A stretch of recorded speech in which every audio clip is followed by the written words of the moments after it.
তৃণমূল অভিযোগ হচ্ছে ওগুলো তো জানেনই তো।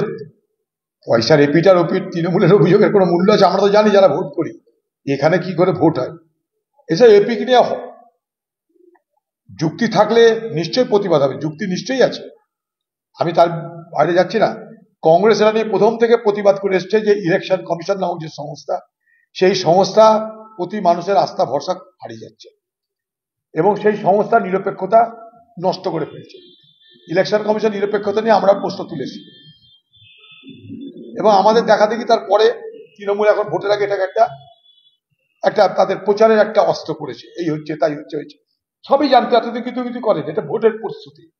এই যে এপিক নাম্বার নামে বাড়ি বাড়ি যাওয়া, এটার মধ্যে দিয়ে ভোটের প্রচার, এক কোনটা মৃত ভোটার, কোনটা তাদের ভোটার, কোনটা তাদের ভোটার না, সেটা একটা মেপে নেওয়া এবং সেই মোতাবেক আগামী দিনে স্ট্র্যাটেজি তৈরি করা।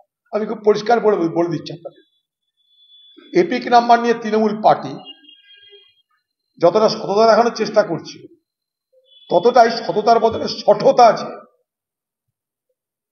আপনি সময়টা দেখবেন, মুখ্যমন্ত্রী ভোটে নামছে, বাড়ি বাড়ি এপিকের খোঁজ শুরু হচ্ছে।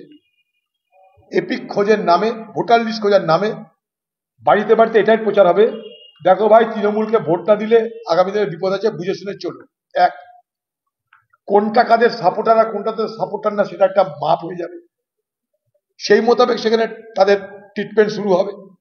আর মৃত কোথায় জ্যান্ত কোথায় তার তালিকা তৈরি করে ফলস ভোটিং এর ব্যবস্থা করা হবে। এটা তার স্ট্র্যাটেজি। এটা কিন্তু নির্বাচন, এখানে কিন্তু ভুয়া ভোটের ধরার তৃণমূলের এটা চাল, এটার কৌশল, এটা চালাকি। এর মধ্যে কোনো সততা নেই, আছে এর মধ্যে সঠতা। এই বাংলায় ভুয়া ভোটের ছড়াছড়ি এবং এখানকার ভুয়া ভোট তৈরি হয় তৃণমূলের নেতৃত্বে।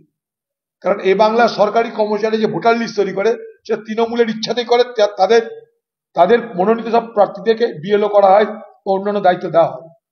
এখানকার সরকার তাদের, অতএব ভুয়া ভোট যদি বাংলায় উঠে তাদের তাদের দ্বারা হয়, তারা তৈরি করে ভুয়া ভোটার।